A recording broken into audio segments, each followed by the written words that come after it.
What's up, guys? Hey, thank you all for tuning into the 26th episode of Project Renaissance Man. Today, what I'm going to be talking about is self-preservation. Any one of us can become that ship that's taking on too much water and eventually sinks. So it's very important that we take care of ourselves. I think it's very noble, and I think at some point in time when we become strong enough, we can take on the battles of other people and help people wherever we can. Extremely important because this isn't just a life about us. This is a life about everything, every living creature out there. And so it's very important, exercising conscientiousness and consideration and all those things with regard to other living things and the well-being of other living things. But ultimately, we have to take care of ourselves. And selfishness in this essence becomes almost virtuous. We have to make sure that we're tending to our own needs and also making sure we're, giving ourselves the chance to heal and recover and rebound when we've hit rough rocks. So anyways, I'm going to provide you guys with 3 pointers on how to commit yourself to the act of self-preservation and to uphold it. These are actually actions you're going to take that are going to allow you to preserve yourself, to much easily preserve yourself. So the very first one I like to give out is to block out the noise. On a daily basis, we're surrounded by noise, especially if we live in a city or we work in a public place. There's noise all around us, and a lot of the noise is, I want to say meaningless. It's just swirling around us. And what it does is it takes our energy away from us. There's overstimulation. And, we feel like we need to be engaged for some weird reason. There's something inside of us that feels like we need to be a part of that when we're among it, when it's surrounding us. But what we ultimately need to do is block it out. Because a lot of that noise, like I said, it's for no good reason. It's just fluttering around us, and we need to push it out and give ourselves some quiet time, some personal space. And so that's why it's extremely important to maybe go out somewhere in the woods, somewhere where you can be at peace, where you can avoid all this noise.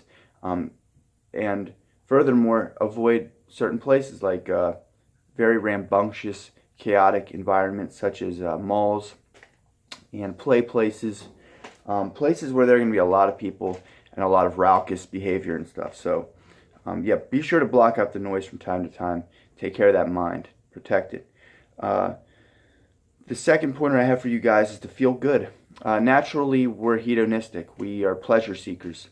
And so I don't think there's anything wrong with that, so long as we're not excessive about our indulgences or extreme.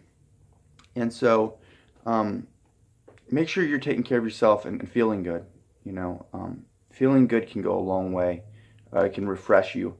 And so a couple ways that I like to feel good is through sleeping in, making sure you're getting that sleep. If your body craves it, let it have it. Give it to it. In the long run, you're going to be grateful that you did. Take a hot shower. That's a great one. I'll lean up against the wall and let that hot water run down my back and just really absorb it and feel as much as I can of that hot water. It's very refreshing. It feels great. Or eat a delicious meal. That's extremely enjoyable.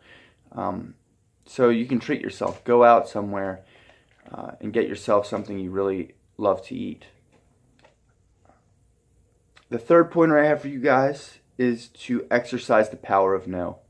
No is an extremely powerful word, especially now, because everybody's expecting an explanation when you say no. Or they're expecting you more than that to say yes all the time. But that's so unhealthy. You can't be that way. You have to be able to say no when you're not feeling something and when you just don't want to do something. And that's the thing. When you say no, never feel that you need to provide an explanation or that you have to say sorry. Why would you apologize? It's your choice. You're not doing anything wrong. You're not purposely upsetting somebody. You just need to protect yourself. And so it's extremely powerful when you say no to somebody. I've had people in the past who, of course, had expectations, and they want me to do something, and when I say no and I don't give an explanation and I don't apologize, it really takes them aback, and they don't know how to react because so many people are conditioned to expect people to say yes. But that can't be us. We got to make sure we're firm and, able to say no. So those are the 3 pointers I have for you guys today. I promise you, if you exercise these things, you will feel much more in control of your life, and you will also be committing a beautiful act of self-preservation. So I hope you all are doing great on your journeys, and that's all I have for you guys today. So if you have enjoyed this video, please be sure to subscribe, hit that notification bell, and give me a like. And I will see you all on Saturday. Later.